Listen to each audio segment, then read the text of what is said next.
నిజామాబాద్ జిల్లా బీంగల్ పట్టణ సమగ్ర అభివృద్ధి కోసం ప్రజలంతా కాంగ్రెస్ పార్టీకి అండగా నిలవాలని బాల్కొండ నియోజకవర్గ కాంగ్రెస్ ఇన్ఛార్జ్ ముత్యాల సునీల్ కుమార్ పిలుపునిచ్చారు.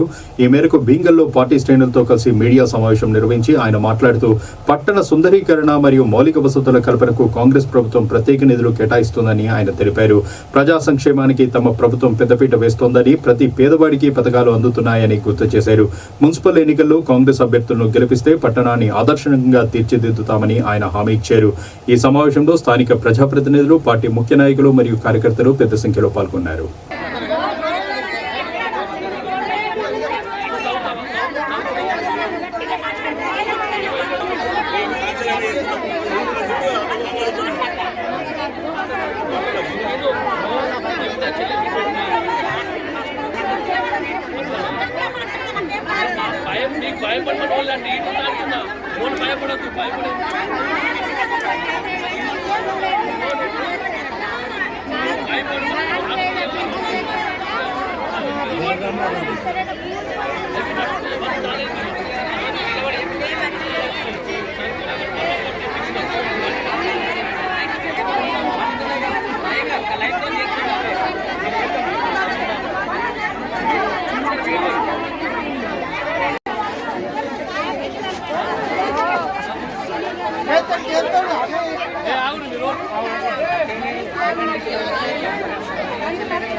పని జరుగుతుంది కదా, ఇప్పుడు స్టార్ట్ అయింది.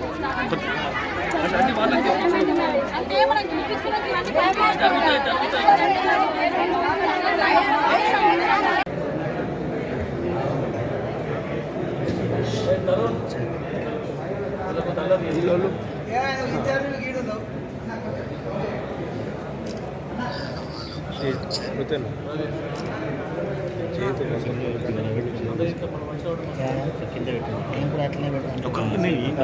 గాలి చేతస్తుంది కొద్దిగా ఊరుగా ఉంటాయి, మాట్లాడతలే కదా ఇప్పుడే.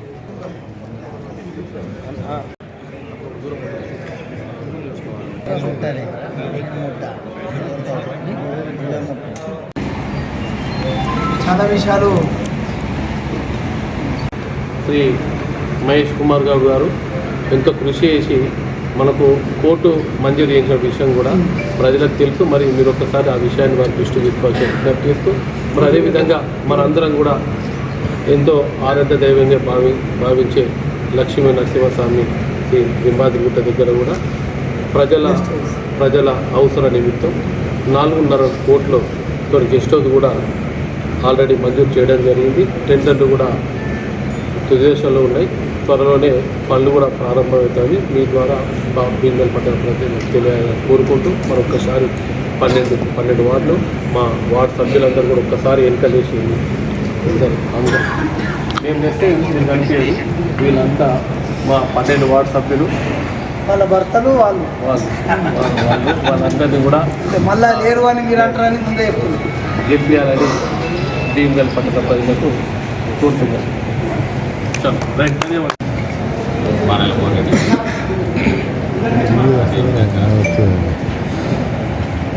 బాల్కొండ నియోజకవర్గ బాధ్యులు సునీల్ రెడ్డి గారు, మరో రాష్ట్ర కార్పొరేషన్ చైర్మన్ అన్వేష్ రెడ్డి గారు, వేణి యాదవ్ గారు, అదేవిధంగా market committee chairman Kamarpalli market committee chairman Narsaiah garu, Congress party నాయకులకు, అదేవిధంగా మీడియా మిత్రులందరూ కూడా నా హృదయపూర్వక నమస్కారం.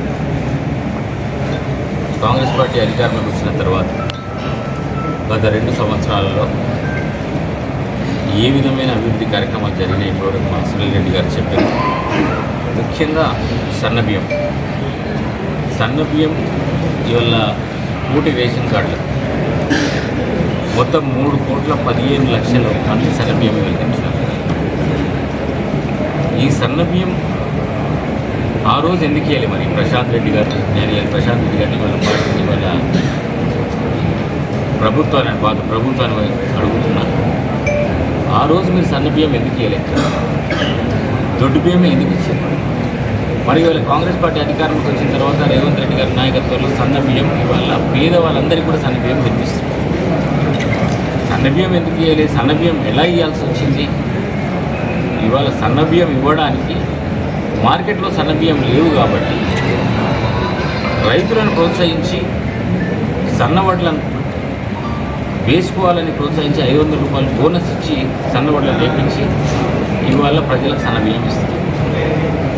దీనివల్ల ప్రజలకు అంతకుముందు ఎంత భారం పడుతుంది అంటే ఒక కార్డు వెనకాల 1000 రూపాయల నుంచి 1200 రూపాయలు భారం పడుతుంది.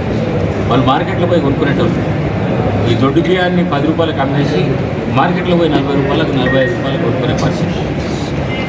ఒక్క కార్డు పూట ఇవాళ 1000 రూపాయలు అంటే నెలకు 1000 కోట్ల రూపాయలు, ఏడాది 12,000 కోట్ల రూపాయలు మిగులుతున్నాయి. ఈ 12,000 కోట్ల రూపాయలు మరి ఆ రోజు ఎందుకు మిగలలే? ఆ రోజు ఎందుకు మిగిల్చలే అంటే కుంభకోణం. దొడ్డు బియ్యం ఇస్తే దొడ్డు బియ్యం మళ్ళీ మార్కెట్లోకి వస్తాయి, మళ్ళీ మార్కెట్లో మనం అమ్ముకోవచ్చు, దీన్ని బయట రాష్ట్రాలకు అమ్ముకోవచ్చు. ఆ విధంగా మిల్లర్లు, కేసీఆర్ కుటుంబం, అధికారులు అందరు కలిసి కూడా అందరూ కుమ్ముకై ఆ రోజు ఒక్కొక్క కార్డు పైన 1000 రూపాయల భారాన్ని మోపి ఆ రోజు 12,000 కోట్ల రూపాయలు ఏడాది కంటే 1,20,000 కోట్ల రూపాయలు అందరు కలిసి పంచుతున్నారు ఈ దొంగలని. అందులో ప్రశాంత్ రెడ్డి కూడా ఉన్నాడు. ప్రశాంత్ రెడ్డి ఏ ముఖం పెట్టుకొని వాళ్ళ ఓట్లు అడుగుతాడు భీమగల్ పట్టణంలో? మీరు చేసిన అవినీతి ఇంత పెద్ద కుంభకోణం. ఆ రోజు మీరు రైతులకు ఇదే 500 రూపాయలు బోనస్ ఇచ్చిన వాడికి సన్నబియ్యం వస్తుండే. సన్నబియ్యం వల్ల సన్నబియ్యం ప్రతి పేదవాడు తినేవాడు. ఆ రోజు 10 ఏళ్ళు పెట్టకుండా ఇవాళ వచ్చి ఓట్లు అడగడానికి మీకు ఏ ధైర్యంతో ఓట్లు అడుగుతున్నారు? అదేవిధంగా భీమగల్ పట్టణంలో ఒక్క డబుల్ బెడ్రూమ్ ఇళ్లను కట్టించింది. ఆ రోజు కాంగ్రెస్ పార్టీ అధికారంలో కాంగ్రెస్ ప్రభుత్వం ఇచ్చిన ఇందిరమ్మ ఇల్లు, ఇందిరమ్మ జాగలు తప్ప ఇవాళ కూడా ఒక డబుల్ బెడ్రూమ్ ఇల్లు కట్టియాలి. మరి ఏ ముఖం పెట్టుకొని ఇలా భీమగల్ పట్టణంలో భీమగల్ ప్రజల్ని ఓట్లు వేయమని అడుగుతామని చెప్పి ప్రశాంత్ రెడ్డిని అడుగుతుంది. ఇందిరమ్మ ఇల్లు ఇచ్చినాం, ఆ రోజు ఇచ్చినాం, ఈరోజు ఇందిరమ్మ ఇల్లు ఇచ్చినాం భీమగల్ పట్టణం. ఈరోజు రేషన్ కార్డు ఇస్తున్నాం, అన్ని రకాల సదుపాయాలు కల్పిస్తున్నాం. వడ్డీ లేని రుణాలు మహిళలకు, మహిళా సంఘాలకు వడ్డీ లేని రుణాలు ఆ రోజు ఇచ్చినాం కాంగ్రెస్ ప్రభుత్వం. ఆ తర్వాత 10 ఏళ్ళకి కొట్టినారు ఈ పావుల వడ్డీ. ఇవాళ మళ్ళీ పావుల వడ్డీ కాంగ్రెస్ పార్టీ అధికారంలోకి వచ్చిన తర్వాత రేవంత్ రెడ్డి గారు ముఖ్యమంత్రి అయిన తర్వాతనే ఇవాళ పావుల వడ్డీ ఇస్తున్నారు. పోయి మహిళలను అడుగు, ఆ రోజు మరి ఎందుకు ఇవ్వలేవు? మరి ఎటువైనా డబ్బులన్నీ నువ్వు తిన్నావా, మీ బాస్ తిన్నాడా, కేసీఆర్ తిన్నాడా, మీ పార్టీ తిన్నదా? ఎటువైనా డబ్బులన్నీ మహిళా సంఘాలకు ఆ రోజు పావుల వడ్డీ ఎందుకు ఇవ్వాలి? ఇవాళ ఏ ముఖం పెట్టుకుని ప్రశాంత్ రెడ్డిని మీరు ఓట్లు అడుగుతావు? భీమగల్ పట్టణంలో ఏం అభివృద్ధి చేసావని ఓట్లు అడుగుతావు? ఇందిరమ్మ ఇల్లు ఇవ్వకపోతే, రేషన్ కార్డులు ఇవ్వకపోతే, ఉన్నది గుంజుకుంటే, సన్న బియ్యం ఇవ్వకపోతే, 1,00,000 కోట్ల రూపాయలు దిగమింగుతాయి. ఎన్నో రకాల అవినీతికి నువ్వు పాల్పడ్డావు, మీ నాయకుడు పాల్పడ్డాడు, ఫోన్ ట్యాపింగ్కి పాల్పడ్డారు. ఇవాళ ఎంత ఘోరం జరుగుతుంది. ఫోన్ ట్యాపింగ్ చేయొచ్చా? ఫోన్ ట్యాపింగ్ మీ కేసీఆర్ నాయకుడిని పిలిస్తేనేమో మా నాయకుడిని ఎందుకు పిలుస్తున్నారని మీరు అడుగుతారు. ఎందుకు? ఎవరైనా అంటే కేసీఆర్ ముఖ్యమంత్రి చేసినంత మాత్రాన చట్టానికి అతీతుడా? చట్టం ఎవరికి చుట్టం కాదు. ఎవరైనా తప్పు చేసినా సరే వాళ్ళు హాజరు కావాల్సిందే, చట్టానికి తల వంచాల్సిందే. ఎంత పెద్దవాడైనా సరే ఈ దేశంలో అందరూ ఎదుర్కొన్నారు. సోనియా గాంధీ, రాహుల్ గాంధీ గారు నేషనల్ హెరాల్డ్ కేసులో ఈడీ పిలిచినప్పుడు ఈడీ ఆఫీస్కి పోయి అటెండ్ అయ్యారు. అది వారి గొప్పతనం. మీరు మీ ఇంటికి రమ్మంటున్నారు. ఈడీ మీరు పోలీస్ స్టేషన్కి రారట, మా ఇంటికి వచ్చి. అంటే దొరలు, భూస్వామ్య వర్గాల భావాలు వాళ్ళ ఇలానే ఉంటాయి. ఇవాళ చూపెట్టండి కేసీఆర్, నేను భూస్వామ్య వర్గానికి చెందినవాడిని, నేను ఒక దొరని కాబట్టి నేను ఎట్లా వస్తా, మీరే నా ఇంటికి రావాలి. అయినా పోలీసు వాళ్ళు మా ప్రభుత్వం నీకు మర్యాద ఇచ్చిన, ఒక మాజీ ముఖ్యమంత్రిగా మర్యాద ఇచ్చిన ఇంటికి వచ్చి విచారణ జరిపింది. ఇలాంటి స్వభావం గల వాళ్ళు మీరు దొరలు, మీరు పోయి ఎలా ఇక్కడ భీమగల్ ప్రజలు మాట్లాడుతుంది. భీమగల్ ఉన్నదంతా బీసీలు. ఇవాళ బీసీలకు అన్యాయం చేసిన వాళ్ళు మీరు 42% రిజర్వేషన్లు ఇవ్వాలని కాంగ్రెస్ పార్టీ అధికారంలోకి రాగానే హామీ ఇచ్చిన కామారెడ్డి డిక్లరేషన్లో ఏదైతే హామీ ఇచ్చినామో ఆ 42% రిజర్వేషన్లు అమలు చేయాలని చెప్పేసి మేము చట్టం చేసినాం. అసెంబ్లీలో చట్టం చేసి గవర్నర్కి పంపించిన, గవర్నర్ నుంచి ప్రెసిడెంట్కి పోయింది. 6 నెలలు అయితే బీజేపీ వాడు సపోర్ట్ చేయడు. మీరేం చేస్తారు? దీని వెనుక భయంకరమైన కుట్ర. ఆ రోజు రిజర్వేషన్లు మేము 42% రిజర్వేషన్లు ఇస్తామనంటే వీళ్ళకి సంబంధించిన వాడు తెలంగాణ రెడ్డి జాగృతి మాధవ్ రెడ్డి.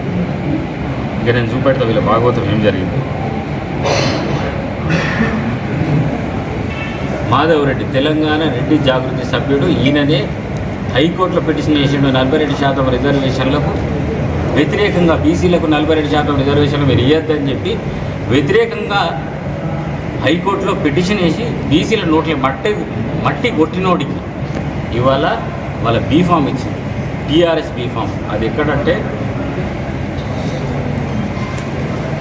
మేడ్చల్ నియోజకవర్గం ముడచింతపల్లి మున్సిపాలిటీ పరిధిలో కేశవాపూర్ గ్రామంలో అదే మాధవరెడ్డి ఎవరైతే బీసీలకు వ్యతిరేకంగా తెలంగాణ రెడ్డి జాగృతి తరఫున పిటిషన్ వేసి బీసీలకు వ్యతిరేకంగా పిటిషన్ వేసి బీసీలకు రిజర్వేషన్, ఈ 42% రిజర్వేషన్లు స్థానిక సంస్థల్లో రాకుండా ఎవరైతే పిటిషన్ వేశారో, బీసీలకు ద్రోహం చేశాడో ఆ మాధవరెడ్డికి టీఆర్ఎస్ పార్టీ బీఫామ్ ఇచ్చింది.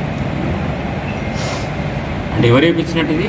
ప్రశాంత్ రెడ్డి సమాధానం చెప్తావా నువ్వు? దీనికి బీసీలకు వ్యతిరేకంగా మీరేపించి బీసీల నోట్లో మట్టి కొట్టి 42% స్థానిక సంస్థల్లో రిజర్వేషన్ రాకుండా అడ్డుకొని ఇవాళ పోయి బీసీలని ఓట్లు అడిగితే వాళ్ళు వేస్తారనుకుంటున్నావా?